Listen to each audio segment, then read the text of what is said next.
Muito bom, pessoal. Então a gente vai começar agora a primeira discussão, o primeiro vídeo e o primeiro podcast do Tai Chi Sem Fronteiras, vamos dizer assim, da etiqueta de história do Tai Chi. Esse é um subgrupo dentro do Tai Chi Sem Fronteiras, que foi criado pelo professor Estevam Ribeiro e por mim, Rodrigo Wolff Apoloni, que é este que vos fala. Estevam, para a gente começar, né? Então nós vamos, eu estava comentando com isso antes de a gente começar a gravação. A gente vai trabalhar, a gente vai apresentar esse vídeo e esse podcast para pessoas que já conhecem o Tai Chi, também para quem não conhece, ou para quem não conhece o trabalho do Tai Chi Sem Fronteiras. Então, para esse público que não conhece o Tai Chi Sem Fronteiras e que eventualmente não conhece o teu trabalho, eu queria que você fizesse uma breve apresentação. Quem é você no universo do Tai Chi brasileiro? Ok, vamos começar falando pela iniciativa, o projeto Tai Chi Sem Fronteiras, né? Nasceu, eu sou um professor de Tai Chi, depois eu falo um pequeno histórico meu, mas nasceu durante a pandemia, quando vários outros professores de Tai Chi foram obrigados a começar a se comunicar via internet, né? Via lives, né? E o Dia Internacional do Tai Chi, que cai sempre no último sábado de abril, que ia ser presencial. Nós, então, os professores que já tinham começado a dar aula online, disseram, então vou fazer online o Dia do Tai Chi. E desse Dia do Tai Chi nasceu, então, a ideia de fazer-se um grupo com o projeto de registrar, agora com essa nova possibilidade de comunicação, o depoimento de vários professores de Tai Chi no Brasil e no mundo, né? Então, nós temos um projeto, tem pessoas que falam outras línguas dentro do grupo, você fala francês, eu falo francês, inglês. Então, no futuro, nós pretendemos também fazer essa conexão com professores de Tai Chi, porque uma coisa que foi constatada é que os professores de Tai Chi vivem um mundo muito solitário, de certa maneira. São eles e os alunos, né? Desde que eles deixaram de ser estudantes, que frequentavam ali, passa a ser um mundo muito... e, através da internet, nos encontramos e trocamos ideias. Então, surgiu a ideia, como éramos amigos, professores de estilos diferentes, de escolas diferentes, né? Surgiu essa ideia, inspirada no Médicos Sem Fronteiras, né? Na medida que o Tai Chi, mesmo de origem chinesa, existe um Tai Chi que agora é, de fato, patrimônio imaterial da humanidade, né? Então, daí surgiu essa ideia, uma ideia que deu muito certo. A gente vem fazendo uma série de entrevistas, registrando o histórico que vem passando com vários professores no Brasil, né? E já existe uma rubrica Tai Chi Ciências, existe outra rubrica Tai Chi e mulheres, as mulheres dentro do Tai Chi, etc, etc. É uma temática com tantas variáveis, né? Quem sou eu agora?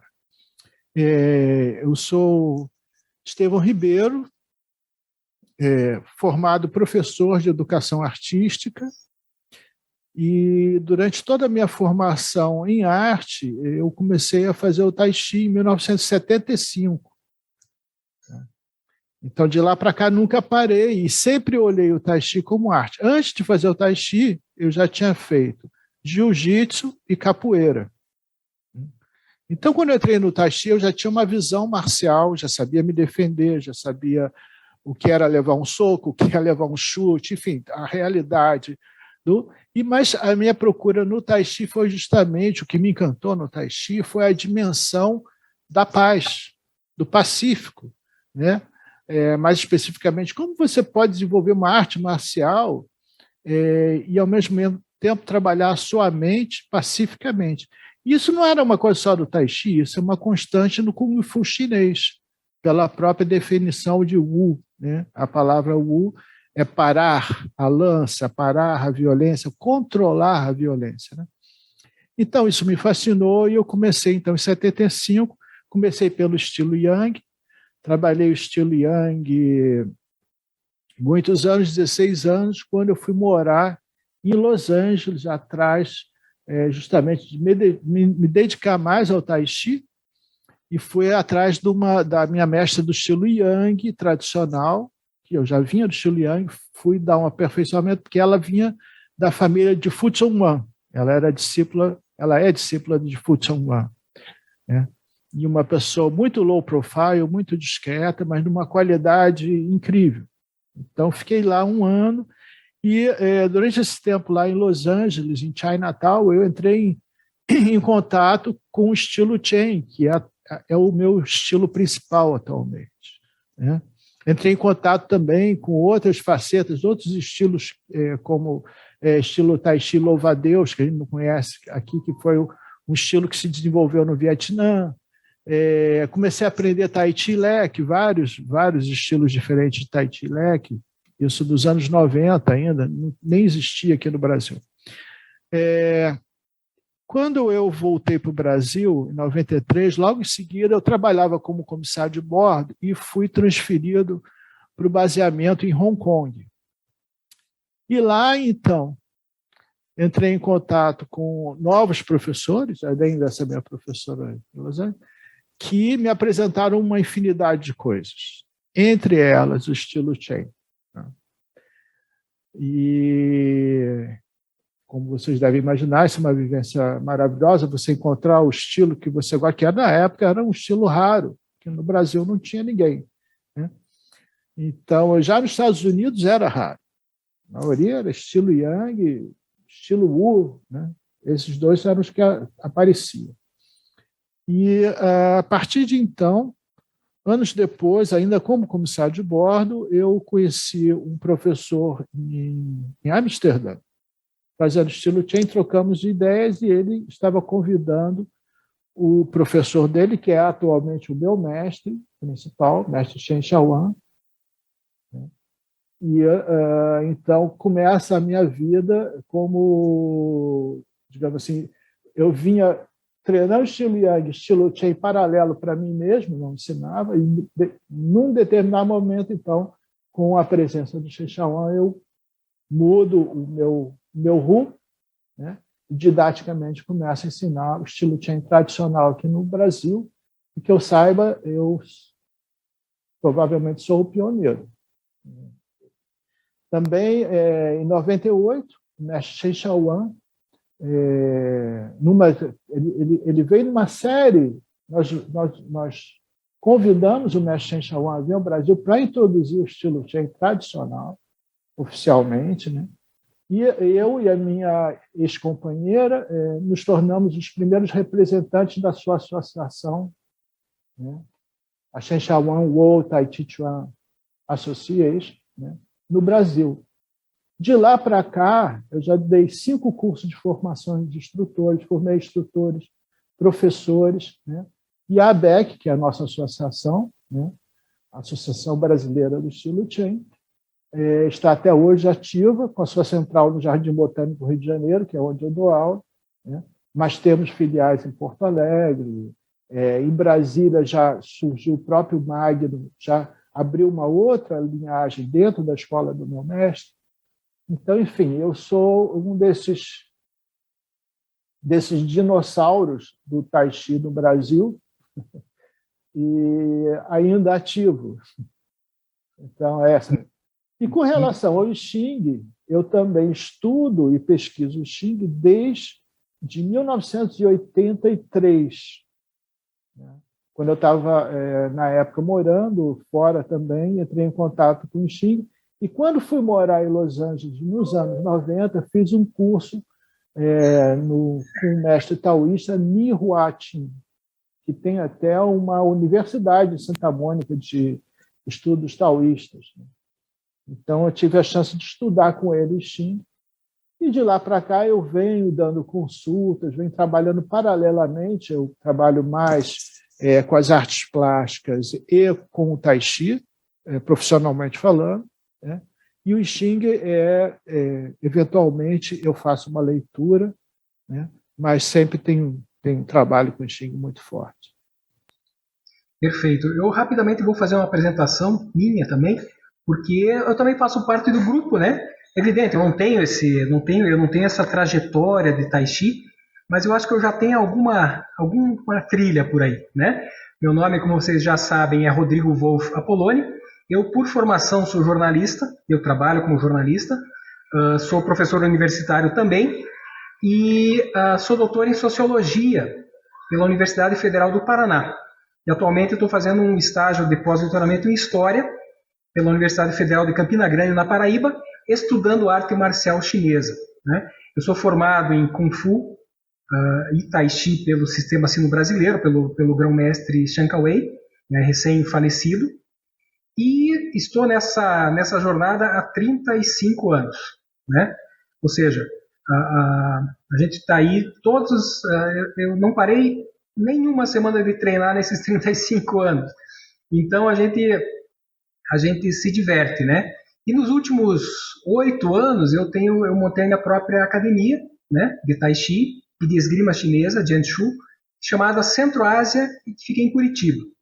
Então, rapidamente, a gente tem a apresentação de quem está conversando, né, e apresentando esse podcast e esse videocast para vocês. Estevam, então vamos direto ao nosso ponto. Você é um especialista em I Ching, que é algo que eu reputo bastante interessante, porque eu confesso para você que o I Ching, para mim, é um negócio muito misterioso. Eu não me sinto à vontade para, vamos dizer assim, eu sinto que eu não passei muito do nível intelectual de tentativa de entendimento do I Ching. Para que o nosso público possa entender, quando a gente fala em I Ching, a gente está falando exatamente do quê? Em termos, por exemplo, históricos e em termos culturais dentro do espírito do pensamento chinês. Bom, quando a gente fala de Xing, nós estamos falando do texto fundador da civilização chinesa, nada mais, nada menos, né, que vem acompanhando essa civilização nos últimos 35 séculos. Né? Não é um livro santo no sentido bíblico da coisa, não é um livro, digamos assim, heróico, não é um livro meditativo, como o Livro dos Mortos dos tibetanos, não é um livro que tenha um surgimento de deuses organizando a vida, etc. Tal, mas, no entanto, ele está aí, ele é a prova de uma civilização que baseia todo o essencial não numa força divina, não numa coisa misteriosa, mas numa coisa banal que todo mundo constata ser a realidade, que é a mutação.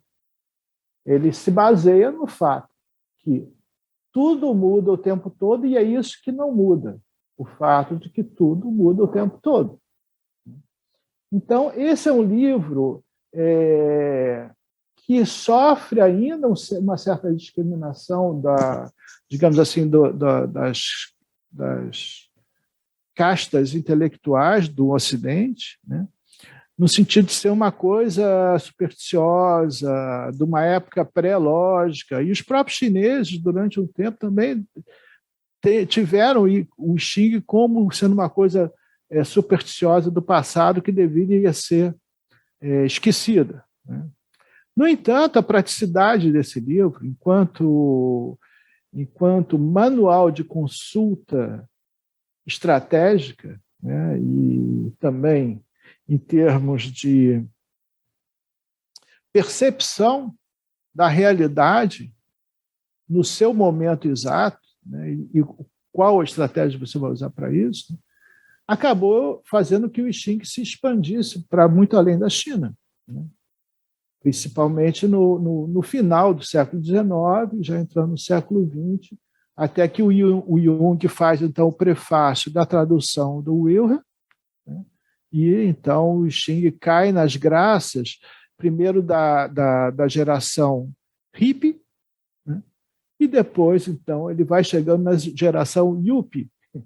E, nesse processo, né, algumas pessoas percebem a sua utilidade, as suas correlações, por exemplo, com o sistema binário, que é a base do computador, como o sistema genético, cromossoma, etc. e tal, blá, blá, blá. Eu não vou entrar muito nesses detalhes, mas o fato é que é um livro que nós podemos dizer, com certeza, é um livro que para escrevê-lo, os chineses inventaram a sua escrita.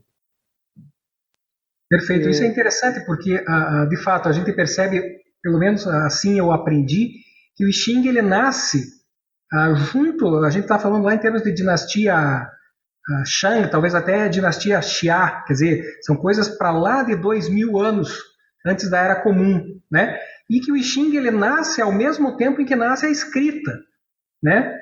Num processo até circular de desenvolvimento. Uma coisa, Estevam, para a gente entender, é evidente que um livro como uma obra como o I Ching, ela pode ser, vamos dizer assim, ela apresenta muitos níveis semânticos. Então eu imagino que existam chineses que façam uso do I Ching num processo divinatório simples, né? Tipo, vou passar no vestibular, sim ou não? Você tem também a possibilidade de leitura por uma questão de autoentendimento, de autocompreensão, de autoconhecimento, e tem também leituras divinatórias mais profundas e mais extensas, né? E você, por exemplo, analisar uma tendência, né? Não para amanhã, nem para um fato concreto, mas para, por exemplo, um segmento da sua vida ou da vida de um país. É isso mesmo? De fato, esse seu último exemplo, para descrever a utilidade do I Ching, é o mais, digamos assim, é o mais concreto. Né? Porque quando você pergunta, e eu tenho certeza que os chineses nunca perguntam, eu vou passar no vestibular sim ou não. Eles perguntam assim, quais são as tendências? E aí vem a palavra tendência.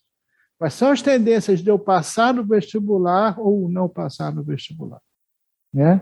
E qual a estratégia? Porque na medida que você usa o I Ching como oráculo para saber o futuro e você congela o futuro, você perde a liberdade de ação. E o I Ching, ele tem o princípio de fazer com que você haja. Por isso que ele é um livro de estratégia. Desculpa aqui. Deixa eu tirar o som. Ele é um livro principalmente de estratégia, tá? Que diz para você o seguinte: nesse momento presente, a tendência é essa. Não quer dizer que o futuro seja isso. E isso que é muito interessante nesse livro. É claro que existe, por exemplo, os chineses que usam direto como oráculo. Eu quero saber qual é a tendência do futuro, eu quero saber qual... E o I Ching, de certa maneira, ele está conectado com várias veias, ramificações da cultura chinesa. Então, você tem, por exemplo, o famoso almanaque chinês, no qual aparece a ligação do I Ching com os 10 ramos, os 12 ramos e os 10 troncos. Desculpe.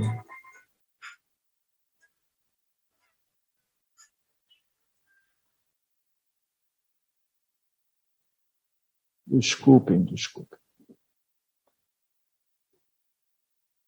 Então,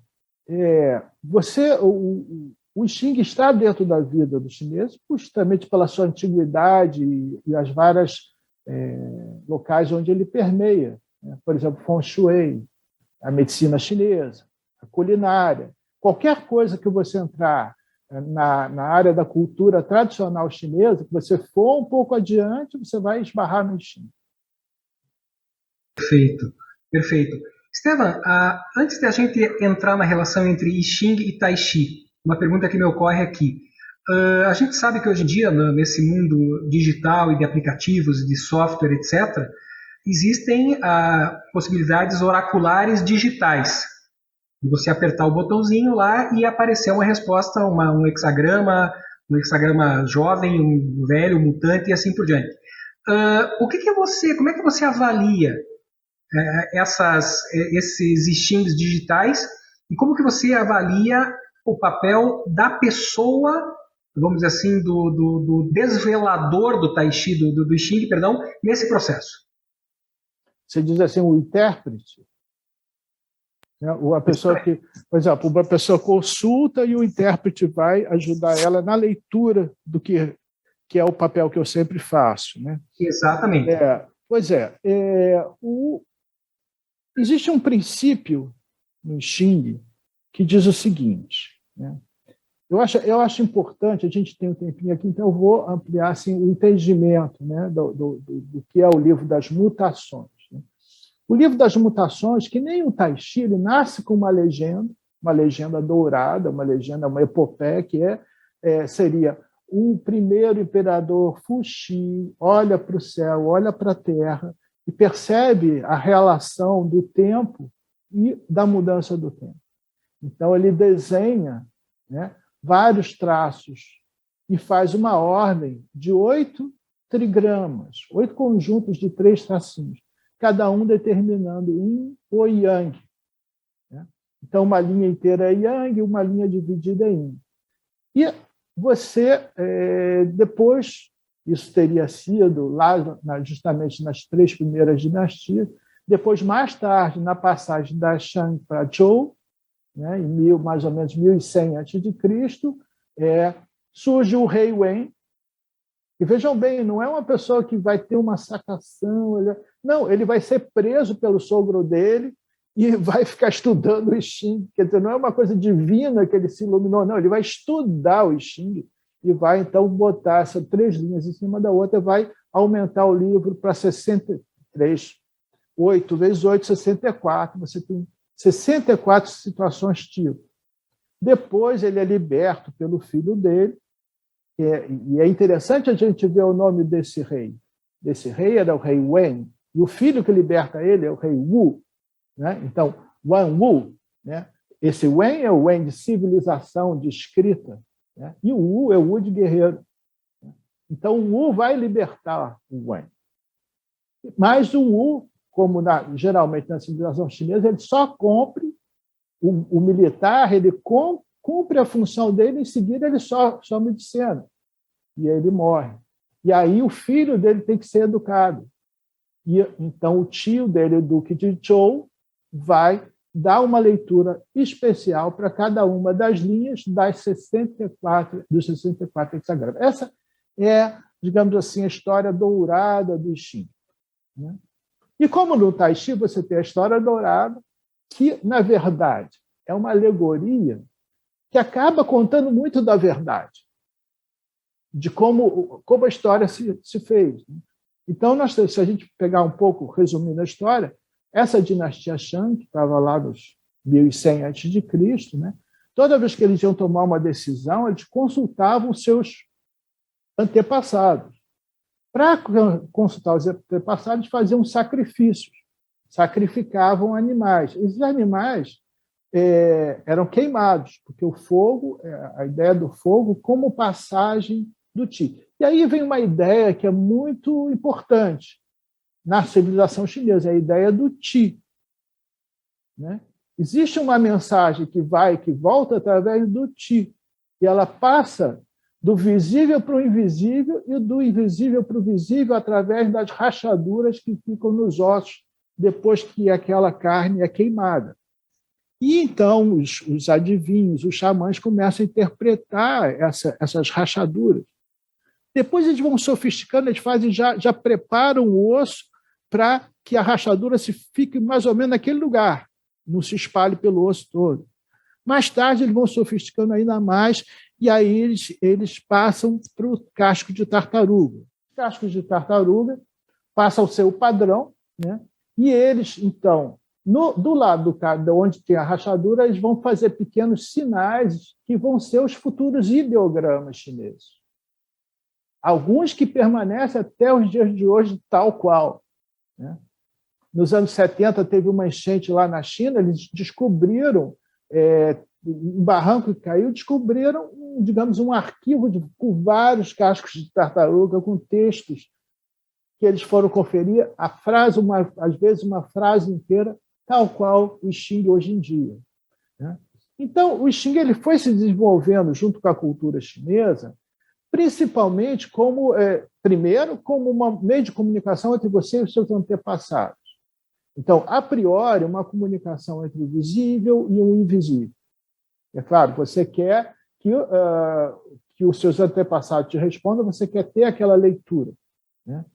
Mas aquela leitura é através de sinais, de tendências. Ela não é no sentido assim, vai acontecer isso. Né? A tendência é acontecer isso. Porque o chinês ele tem essa percepção do tempo por ser um povo agrário. Ele vê as estações mudando, né? Então, eu acho assim que o I Ching é um resumo do inconsciente coletivo chinês. Vários intelectuais, vários escribas vão acrescentando, vão depurando, vai passando de dinastia em dinastia, aquele texto vai sendo enxuto, acrescenta-se alguma coisa, tira-se alguma coisa, e o I Ching que nós temos hoje, a edição dele, a última, foi do século V já da nossa era, dinastia Sui, né? Mas há um pouco tempo atrás encontraram dentro da tumba de Marguanti, né, que era do começo da dinastia Han, um I Ching. E esse I Ching tinha diferenças para esse I Ching que nós temos hoje em dia. Então, até hoje, digamos assim, razão de estudo entre os intelectuais. Eu acho que eu dei um panorama interessante da história, né, do I Ching. Maravilha. Quando você fala, na verdade, dessas diferentes versões do I Ching, do texto, de uma certa maneira, isso também se inscreve na mutação, né? Porque uma obra, ela também está sujeita ao tempo e à dinâmica do tempo. Uma dúvida, Esteban. Evidente que hoje em dia, se o cidadão resolvesse queimar um casco de tartaruga, provavelmente ele seria preso, né? Pensando em termos ecológicos aqui. Os métodos vamos dizer assim, de lançar né, o I Ching, eles também variaram. Então, nós temos dos ossos para os cascos, dos cascos para as varetas e das varetas para as moedas, por exemplo. Primeiro. E segundo, baseado no princípio de Yin e Yang, a gente é levado a imaginar que o Tai Chi seja binário, que o jogo do Tai Chi seja binário. Só que ele não é, me parece que ele é quaternário, né? Porque eu tenho as combinações 6, 7, 8 e 9. Você pode explicar um pouquinho para o nosso público essa questão? Essa relação é uma relação sazonal, né? Se você e que o I Ching vai se basear todo nessa relação, né? Como você pode prever o futuro? Você não pode prever o futuro. Mas nós estamos agora, eu aqui, vocês estão no hemisfério sul, estamos em pleno verão, a gente sabe que a primavera vai chegar. Quando? A gente não sabe, mas ela vai chegar. Isso é uma certeza, por um lado, e, ao mesmo tempo, uma tendência. A gente não sabe exatamente o dia, mas nós sabemos. Então, o futuro ele não é totalmente impenetrável, caótico. Ao mesmo tempo, ele não é uma coisa precisa. Você chega matematicamente, vai acontecer isso. Então, a própria noção de Yin e Yang nos traz isso. Uma das melhores maneiras de você estudar Yin e Yang, vou botar aqui, vou arriscar dizer, a melhor maneira de estudar o Yin e Yang em profundidade é você conviver e consultar regularmente o I Ching. Mesmo o Tao Te Ching, todos os outros livros, se inspiraram no I Ching. Então, ele é realmente um livro que traz para você a estratégia da mutação. As coisas vão mudar, inevitável. Yin e Yang não são um estado. E a primeira vez que se fala em Yin e Yang enquanto conceitos filosóficos, e a palavra Tai Chi enquanto conceito filosófico, é no I Ching. Então, eu já estou aqui meio que adiantando a importância que tem do I Ching com relação ao Tai Chi. Mas antes de chegar nesse ponto, a questão da mutação em si, você entender que o I Ching ele não vai te dizer o futuro. Ele vai te dizer, sobretudo, o seu presente. Então, a diferença de instrumentos para você consultar o I Ching. De fato, eles chegaram a exterminar as tartarugas num determinado momento, lá no meio da dinastia Zhou. Não tinha mais tartaruga.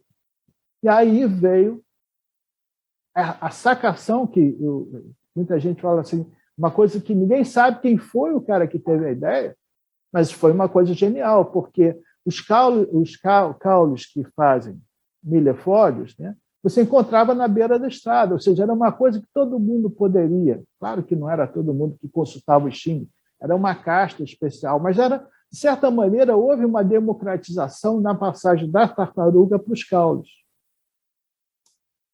Depois, os caules vão imperar até a dinastia Tang. Quando, então, acredita-se, né, que os árabes, o Oriente Médio, começa a chegar na China, na dinastia Tang, um pouquinho antes até, e traz com eles algumas noções diferentes, por exemplo, como o número zero, para você fazer cálculos com números negativos. Não existiam chineses, eles trazem esse conceito do zero. E trazem também uma praticidade. Eu preciso consultar o I Ching, mas eu não tenho tempo de ficar jogando essas varetas. Então, eles deixam usar as moedas, inventa-se o método das moedas, que é uma coisa super prática, por exemplo, para um comerciante, porque ele já tem na mão 3 moedas, no mínimo. Né? Então, ele vai jogar, e para o comerciante saber o que hoje em dia digamos assim, os investidores querem saber, a tendência do mercado. É importante saber a tendência do mercado. Então, o Xing servia, e também a moeda é aquela coisa de ser prático. Vamos ser mais rápido nisso aqui.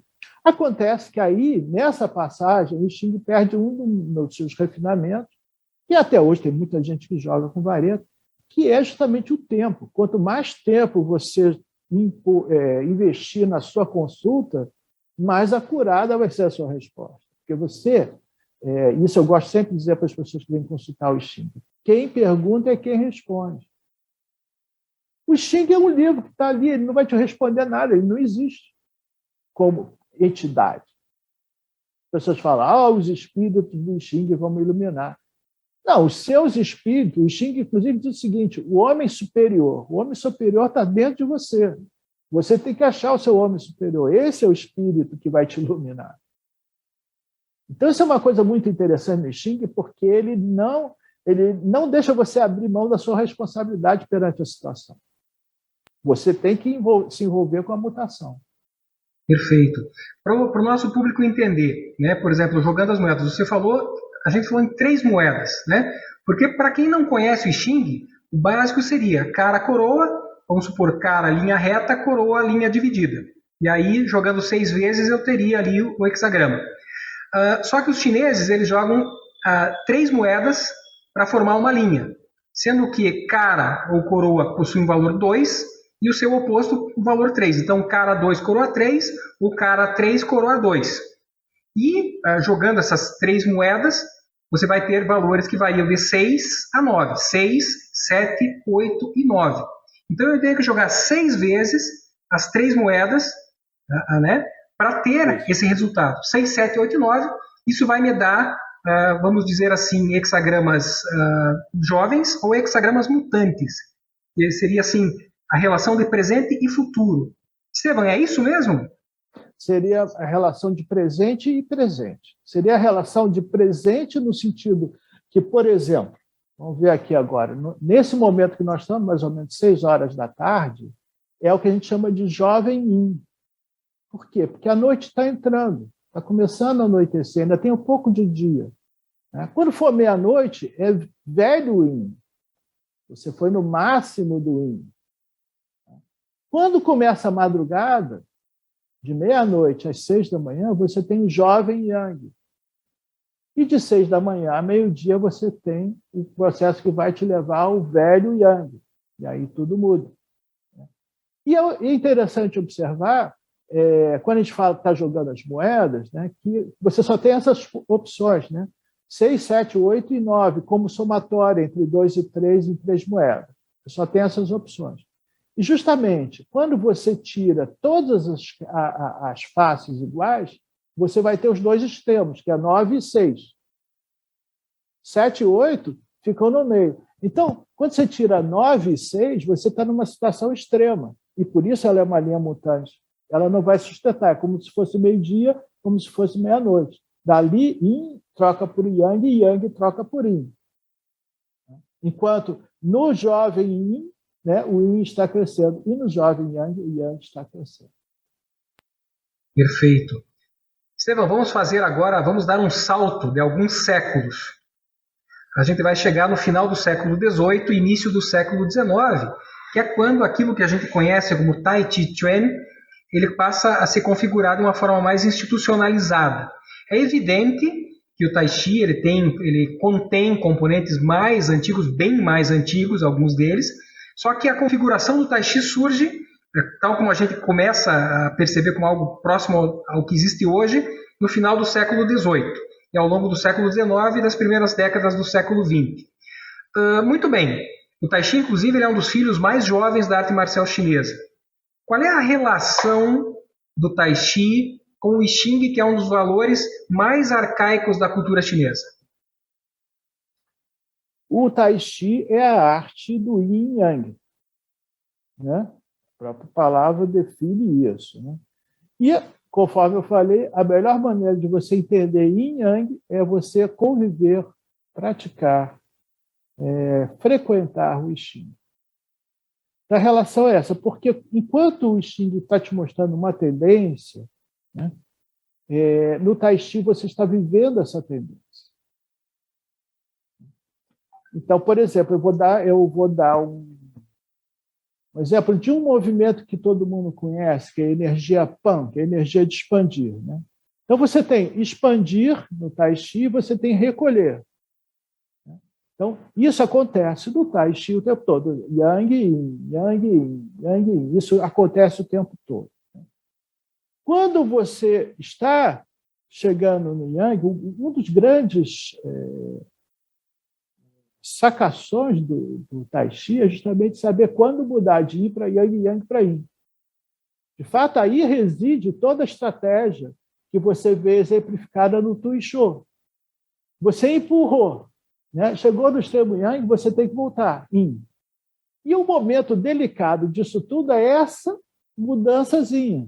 Todo mundo que já fez Tui Shou já sabe que enquanto está no movimento de avançar ou recuar, não existem grandes possibilidades de você interferir. Mas quando você vai mudar de recuar para avançar ou de avançar para recuar, ali é geralmente o momento onde acontecem as mudanças, né? E aí você tem digamos assim, como a gente usa esse termo no Xing, abre-se a janela do dragão.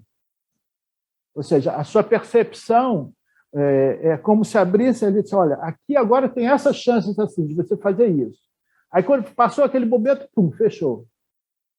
Não, agora você tem que se adaptar e tem que ir com a situação. Agora vai mudar, abre-se de novo a janela do dragão e apresenta-se à sua frente algumas opções. Quando a gente começa a frequentar o Xing, começa a consultar, porque é que nem o Tai Chi, se a pessoa vier fizer uma aula só, ou uma aula agora, outra daqui a 3 meses, ela pode até dizer, não, já fiz Tai Chi, já sei o que é. Você sabe que ela não sabe. Né? Sabe que ela não sabe. E até aquela pessoa que tentou durante 3, 4 meses, talvez num processo tradicional, mais árduo, mais difícil, e se frustrou com aquilo e, eventualmente, disse, isso não é para mim, é muito complicado. Né? Mas todos nós sabemos, nós que fazemos Tai Chi, que depende da pessoa insistir, depende digamos assim, da convivência, da persistência, da prática, do estar ali todo dia. O Xing, que nem o Tai Chi, tem uma linguagem própria. Né? Uma linguagem própria que, ao conviver com essa linguagem, você começa, enquanto você está tirando as linhas, você já mais ou menos sabe, opa, está indo para ali ou para ali. Né? Isso é que nem o Tai Chi. Você olha uma pessoa, mesmo que seja um estilo que você não está fazendo, que não conhece, você olha a movimentação da pessoa e diz, ela expandiu, agora ela vai ter que recolher. Então, isso, para nós, é meio claro, mas para a pessoa que está olhando para o leigo, ele não sabe que ele está expandindo, que ele não vai continuar expandindo para sempre.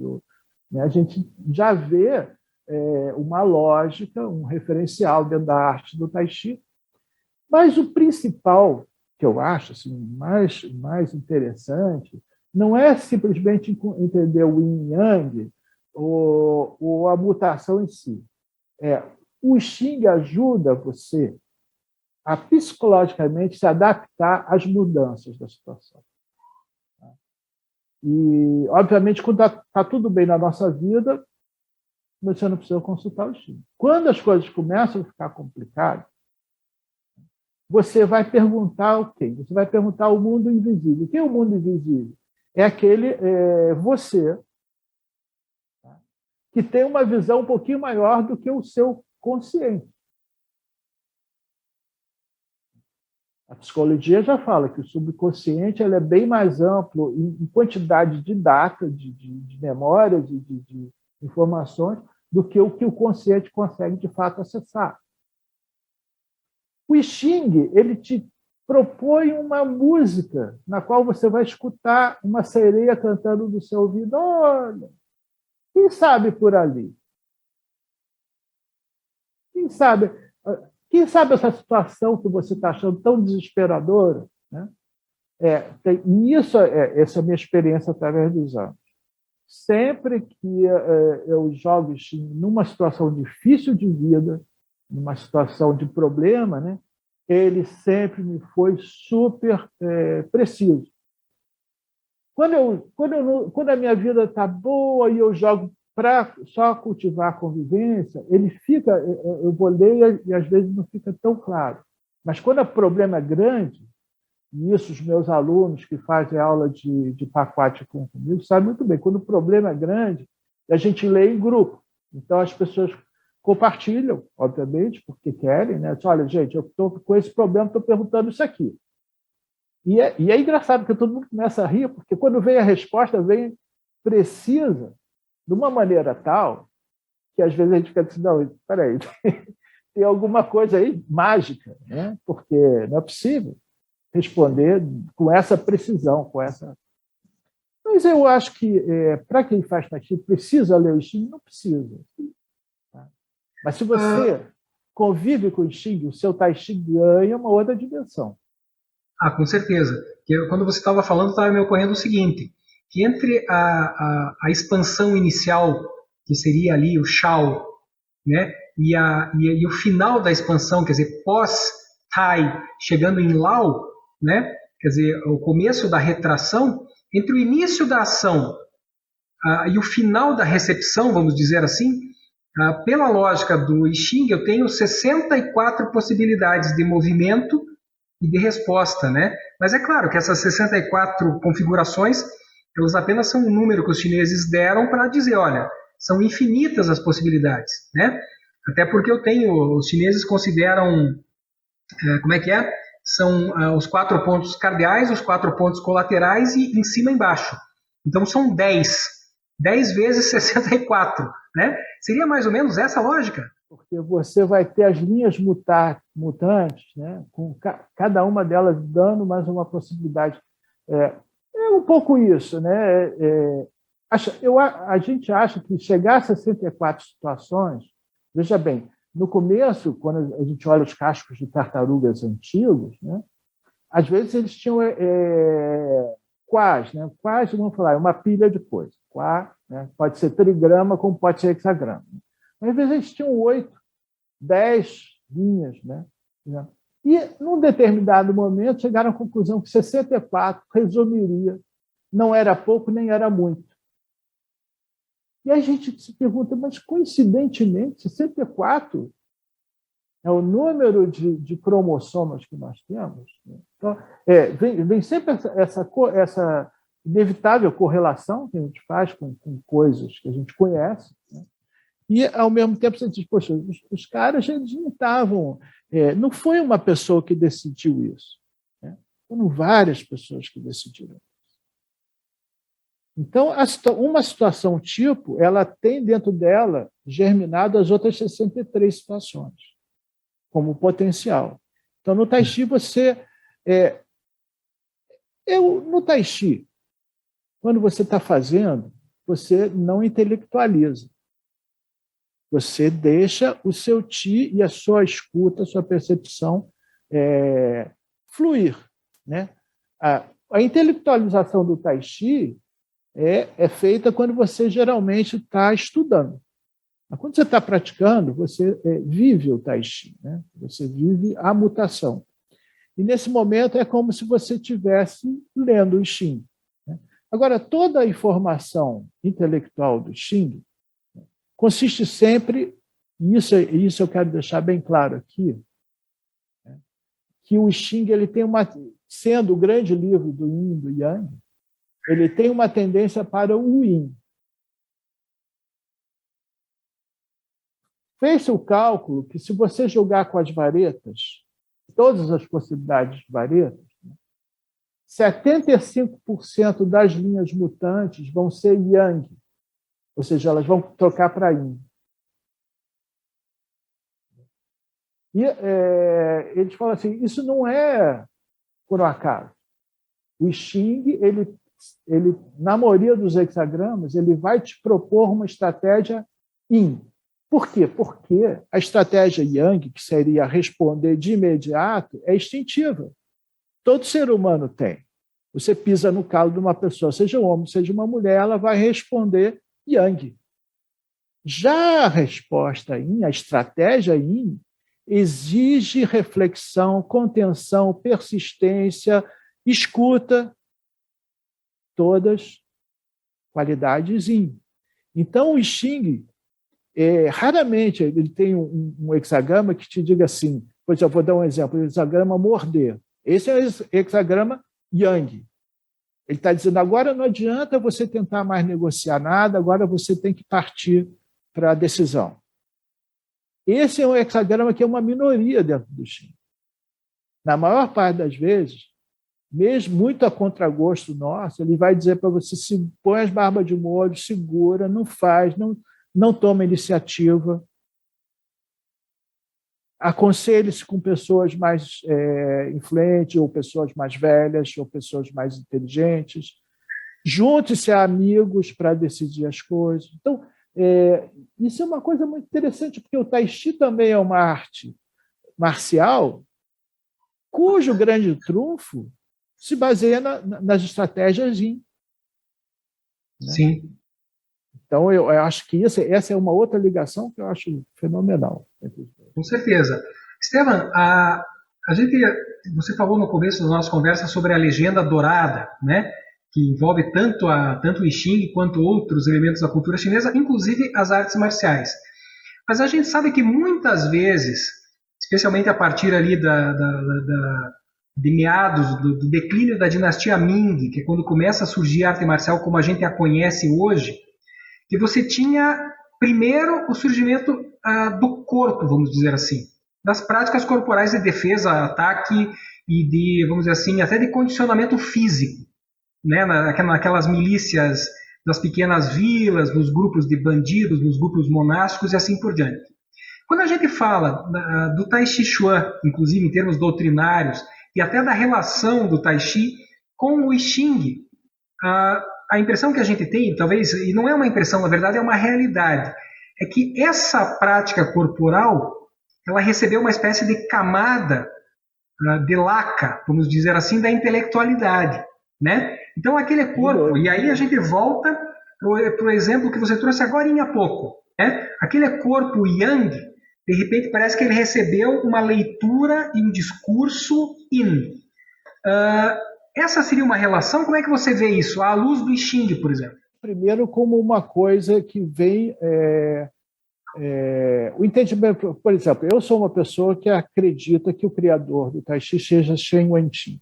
Né? Depois, acho que durante essas nossas desenvolvimento da rubrica de história do Tai Chi, eu vou posicionar porque eu acho, etc. Tal. Mas é sabido que mesmo no final na dinastia Ming, né, que antecede, digamos assim, na passagem, Shen Wenqing vai entrar em cena, mas no começo da dinastia Ming já existe um favorecimento, né, até como ortodoxia de Estado, para você fazer os exames para ser funcionário público, você vai...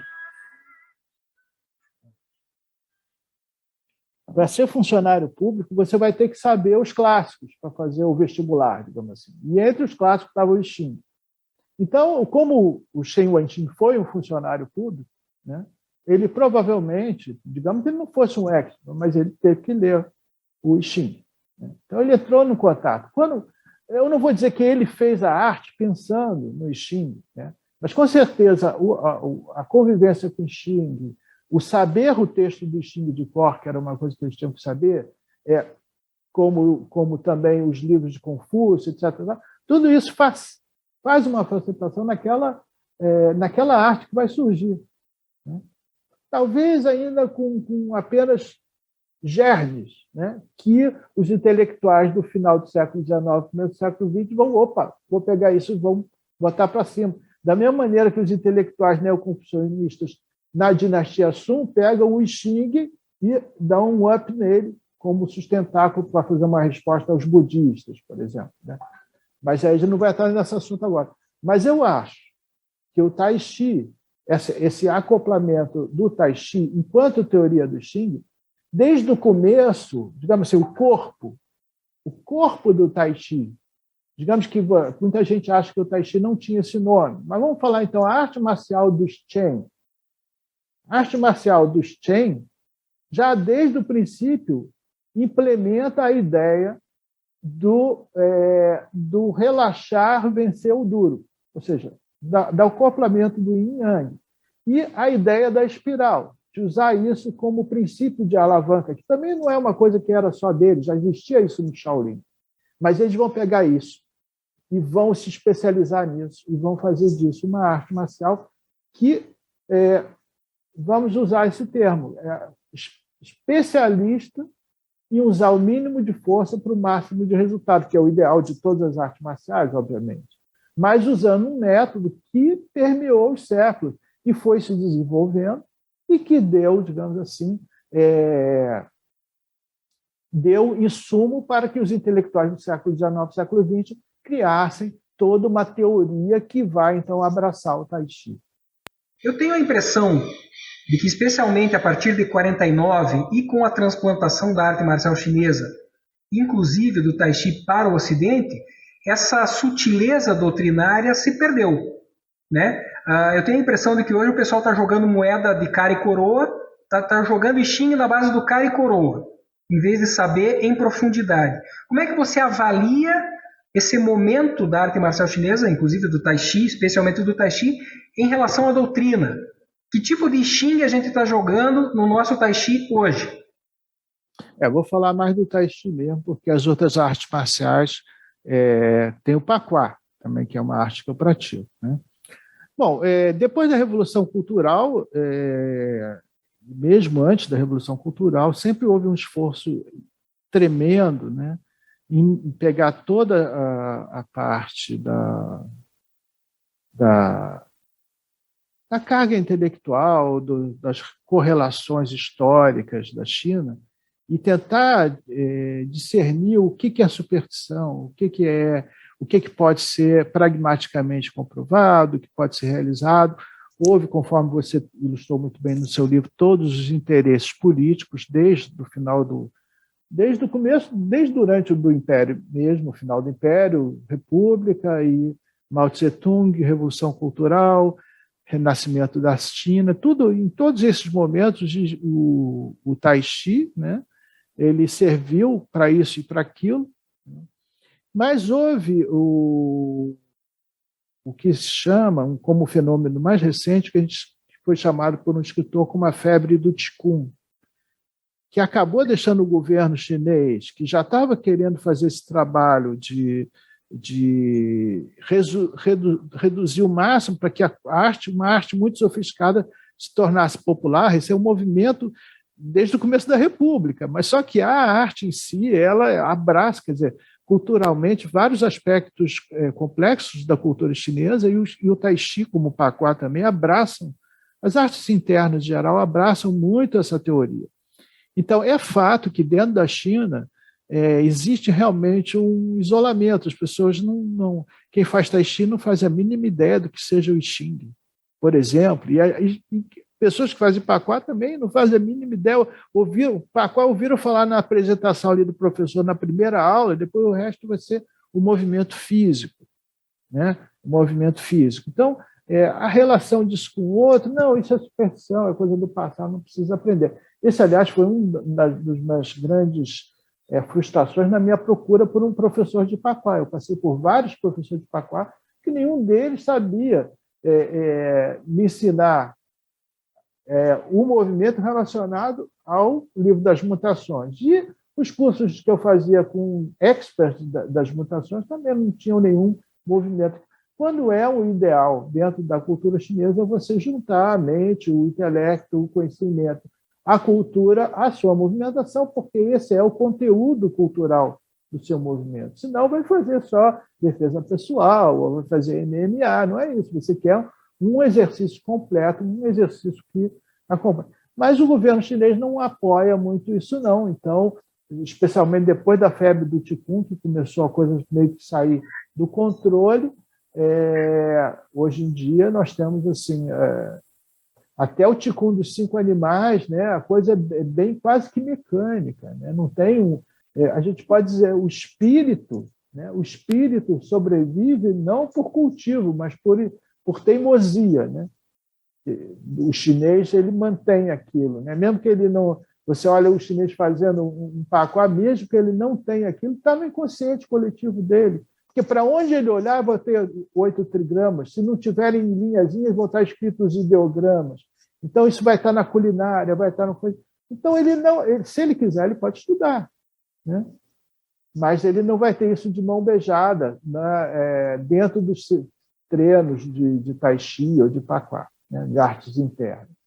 Já no Ocidente, nós tivemos essa vantagem que a diáspora chinesa, justamente por fazer um contrabalanço, nos traz muito da filosofia, nos traz muito do conhecimento maravilhoso, né, da China.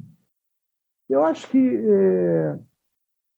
no caso do Xing, demorou mais do que o Tai Chi. O Tai Chi conseguiu ter uma divulgação maior no Ocidente do que o Xing. O Xing demorou mais, e agora mesmo que pessoas sérias estão começando a trabalhar em cima desse livro, que é um livro maravilhoso, né? Eu gostaria de mostrar, né, especialmente os livros em português, né, esse livro aqui, o Xing, o pequeno livro do Yin e do Yang, do Cyril Javary, que é um sinólogo que eu sigo. Ele é fininho, pequenininho, editora Pensamento. É um livro que explica um pouco essa história que eu contei para vocês aqui. Esse livro aqui, que não é tão fininho assim, é o livro do Shen Xin, que é a 16ª geração da família Chen, tá? E se você for entrar nesse livro, ele foi escrito no começo, na mesma época que o Sun Lutang, veja você que coincidência. Só que o Sun Lutang vivia na cidade, em Pequim, perto dos intelectuais, tinha uma caligrafia maravilhosa, apesar de que passou necessidade quando jovem, etc. O Shen Xin, não. Lá em Zhenjiaogou ele escreve esse livro. E o livro é todas as posturas relacionadas. Deixa eu pegar aqui uma que eu possa abrir de cara. E ele relaciona diretamente com os hexagramas do Xin cada uma das posturas. Quem tem o livro da Catherine Despeux, né, vai ver, vai encontrar esses mesmos. A última parte do livro da Catherine Despeux, que tem em português também, é justamente pegando cada uma das posturas e relacionando a um hexagrama do Xin. Eu queria postar isso. Queria também mostrar, você tinha falado do livro do Dalil, eu queria mostrar esse livro também, que é do Stuart Olson, Tai Chi According to the I Ching. Tá? Esse também é um livro muito interessante. Ele acaba criando uma forma no estilo Yang baseada em todo. Na teoria, ele cria uma forma de 8 posturas e cria uma forma de 64 posturas, cada uma relacionada a um hexagrama, etc, etc. Então, às vezes as pessoas falam assim, mas isso tudo não é muito intelectual demais. Eu acho sim, eu acho que você deve conviver, separar uma coisa da outra, fazer o seu treino físico, né? E ter a escuta que o Xing vai afinar o seu ouvido para aquilo. E quando você lê o Xing, você ter a percepção, a sensibilidade que o Tai Chi traz para você, para ler aquilo que o grande homem dentro de você vai te ensinar. Então, eu acho que essa junção entre as duas artes é maravilhosa. Não precisa uma da outra? Não precisa. Mas, se você puder, você não vai estar perdendo tempo. Maravilha. Estevam, a gente já está chegando em 1 hora, passando um pouquinho de 1 hora, que é o nosso prazo, vamos dizer assim, é o prazo de escuta médio do ouvinte e do assistente, vamos dizer assim. Para a gente finalizar, você é um especialista em Tai Chi e um especialista em I Ching, com muito tempo de estrada, com muito, vamos dizer assim, com muito tal por aí, né? O que você recomenda em termos de observação para quem queira aprender Tai Chi e para quem queira aprender I Ching? No que eu devo ficar de olho ao escolher uma pessoa, um professor, das duas disciplinas? Das duas disciplinas. Muito bem. Bom, professor de Tai Chi é uma escolha um pouquinho diferente do professor de Xing. O professor de Xing, a pessoa que vai te ensinar a estudar o Xing, o principal é você perceber que a pessoa não está ligando aquilo a um jogo de adivinhação. Tá? Se você tiver com um professor com as melhores justificativas que ele venha a ter, que te diga, não, vamos estudar o Xing porque ele ajuda a gente a adivinhar o que vai acontecer e a gente tem uma prévia do futuro. Tá? Então, eu acho que você deve evitar esse professor. Ele tem que trazer para você a realidade, que é um livro que fala do presente, porque o futuro nasce no presente. Então, é isso que o Xing mostra para você. Ele mostra o que, na filosofia chinesa, chama-se o minúsculo esboço. Então, você procurar um professor que tem essa sensibilidade de te ensinar, né, o Xing. Não, você não deve se preocupar, por exemplo, muita gente se preocupa, fulano sabe o livro de cor, fulano não sabe. Eu não sei o livro de cor. Eu não sei o livro de cor.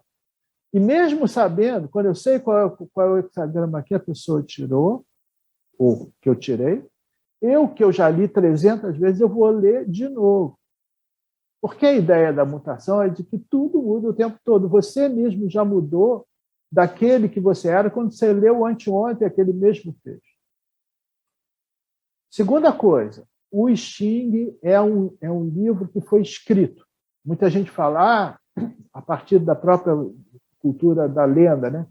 Ele foi, primeiro eram os hexagramas, depois veio a escrita. Não. Primeiro vieram o texto, o título da citação, depois o julgamento. O julgamento é o texto mais antigo, é o texto canônico. Tá? O texto da imagem é um texto já da escola confucionista, já quase na dinastia Han. Né? O texto original é o julgamento. Então, o julgamento e o título, o ideograma, vieram, por incrível que pareça, antes do que os hexagramas. Os hexagramas, na verdade, foram uma maneira de catalogar. 4, 5 situações parecem com isso aqui, então vou botar essas linhas aqui. Tá. Depois eles começaram a ligar a marcação do registro com o conteúdo, mas o conteúdo veio antes. Então, por exemplo, se isso eu não aconselho, se a pessoa usa só numerologia para dizer o hexagrama, aí cai naquela questão da pessoa pegar o Xing e jogar com o celular. Né? O que importa não é é claro, se você estiver usando as varetas, é o melhor. Se você estiver usando as moedas, é melhor, porque é você mesmo. Mas se você não tem saída, por exemplo, uma vez eu estava no aeroporto, em trânsito de um lugar para outro, e uma questão muito grave caiu sobre mim. Eu entrei na livraria, lá de São Paulo, era Congonhas, peguei um Xing que tinha para vender e abri na página que... Porque não é como você vai jogar, é quem vai jogar. Quem vai jogar é você. E quem está vivendo aquele momento é você. Você está naquele momento e é você que vai responder. O Xing vai ser um meio para você acessar o seu inconsciente e a sua escuta da percepção das coisas que você não está vendo. Então, se você está procurando um professor de Xing, procure um professor que te dê essa visão. Não um professor que vai te encher de cálculos, como contar nos dedos, o ideograma tal, papapá, e te dá uma uma quantidade enorme de variáveis para carregar como, digamos assim, uma carga intelectual para justificar talvez um curso, etc. e tal, que não vai ter nada a ver com o que você de fato vai tirar do Xing. Isso se compara um pouco ao professor de Tai Chi, que te traz 300 outras coisas para o Tai Chi, às vezes até coisas do Tai Chi, mas que não te interessam. Então, por exemplo, eu vou procurar um Tai Chi porque eu quero, digamos que a minha intenção seja aprender uma arte marcial chinesa. Eu não preciso fazer Tai Chi, eu posso fazer Kung Fu, posso fazer. Vou aprender Tai Chi porque eu quero aprender a me defender. Você não precisa fazer Tai Chi, você pode fazer defesa pessoal. Quero fazer Tai Chi porque eu preciso meditar. Você não precisa fazer Tai Chi, você pode fazer yoga, meditação. Né? Então, por que você vai fazer Tai Chi? É preciso que, antes de você procurar um professor, você pergunte a si mesmo. Porque o meu médico mandou porque eu preciso acalmar a minha ansiedade. Você pode ir no psicólogo. Veja bem que eu estou fazendo aqui o papel, enquanto professor de Tai Chi, de advogado do diabo. Né? Porque eu acho importante. A pessoa vai fazer Tai Chi, ela tem um instrumento maravilhoso na mão. Um instrumento riquíssimo de movimentação corporal, de transformação psicológica, de crescimento espiritual. Então, você tem tudo aquilo e você tem que perguntar para você mesmo, eu quero aprender a parte meditativa do Tai Chi. Então, você tem que focar num professor que esteja nesse caminho. E se você der de cara com outro professor que não dá nem pelotas para a parte meditativa, ele está preocupado, por exemplo, com a performance da forma, você vai se frustrar. Porque o Tai Chi é uma coisa simples, mas é difícil. Que nem o Xing. Entendeu? É preciso ter um pouquinho primeiro, de paixão pela coisa. Eu acho que é isso que eu gostaria de dizer para quem vai procurar um professor das duas artes. Excelente. Eu acho que, de fato, até pela tua experiência, né, realmente é importante porque as pessoas têm as suas expectativas, né? E as expectativas elas devem ser ou atendidas ou repensadas, né? Estevam, eu acho que a gente fez uma boa introdução ao I Ching, né? Para o público em geral, muito interessante, e nas relações do I Ching com o Tai Chi Chuan. Então, esse era o nosso objetivo ao planificar este videocast, esse podcast, e eu confesso para você que eu estou muito satisfeito. Eu fico feliz quando eu participo de alguma coisa e quando eu terminei eu estou mais sabido do que eu estava quando eu entrei. Então, eu estou bem feliz de estar participando dessa conversa e feliz de transmitir essa informação para as pessoas. Então, a gente agora vai editar esse material e daqui a pouquinho estará à disposição. E já fiquem, né, quem está nos vendo, quem está nos ouvindo, já fiquem atentos, porque vamos dizer assim, nesse segmento de história e pensamento do Tai Chi Sem Fronteiras, teremos muitas coisas interessantes. Estevam, suas palavras finais. Minhas palavras finais, agradecer a você, professor Rodrigo Apolônio, um grande conhecedor da história do Tai Chi, né? De estar aqui fazendo as perguntas e me ajudando a ir fundo num assunto tão apaixonante, né? E eu queria lembrar a todos que o Tai Chi Sem Fronteiras, né, tem um blog onde tem o nome de todos os professores, né, que a gente entrou em contato, né? Então você pode por ali também procurar um professor de Tai Chi perto de você, né? Ou simplesmente perguntar a gente, porque todos nós damos aulas online. Atualmente todos os professores estão dando aulas online.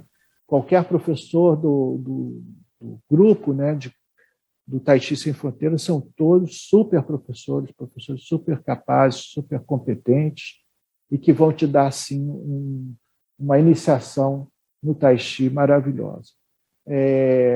Se inscrevam no nosso canal do YouTube, né, deem o seu like lá para a gente, né, faça o seu comentário também. A gente tem também o grupo no Instagram e nós estamos sempre aí. Geralmente a nossa programação é aos domingos, hoje deve ser domingo que você está assistindo, né? teremos em breve o Dia Internacional do Tai Chi Chuan, em abril. Vamos fazer também online, com vários professores. E é isso. Gostaria de agradecer a todos por terem assistido, né? Paciência para assistir no domingo, um assunto tão específico, e espero que a curiosidade que eu possa ter despertado em algum de vocês os leve a esses caminhos maravilhosos que são os da arte do Tai Chi e do I Ching.